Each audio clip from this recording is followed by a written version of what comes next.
Voilà, nous sommes à la procure avec Monseigneur Rémi Deroux, qui est auteur, parmi d'autres, mais quand même le principal auteur, on va dire, du livre Bible et Énéagramme, publié chez Albin Michel. C'est un livre qui a existé pendant longtemps en langue anglaise, mais enfin traduit en français.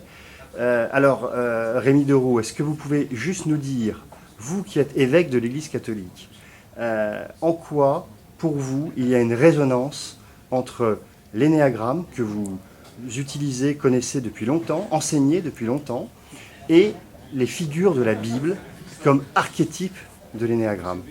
D'abord, pour moi, l'énéagramme, c'est un outil de compassion. Ça nous aide à nous comprendre nous-mêmes et à comprendre les autres. Or, dans la Bible, nous avons les archétypes qui sont le résultat d'une tradition orale. Et dans les archétypes, on peut reconnaître les motivations, les forces, enfin, qui nous guident.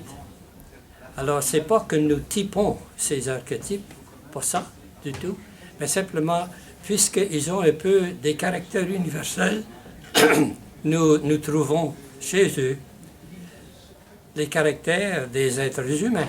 Alors, ça permet aux gens de se reconnaître dans l'archétype et ainsi de mieux percevoir le dessein divin derrière leur carrière. Et est-ce qu'on peut dire d'une certaine manière que la Bible, ces archétypes de la Bible, entre guillemets, valident l'outil énéagramme comme correspondant à une réalité empirique de l'être humain? Certainement, dans le sens que ça a été mon expérience.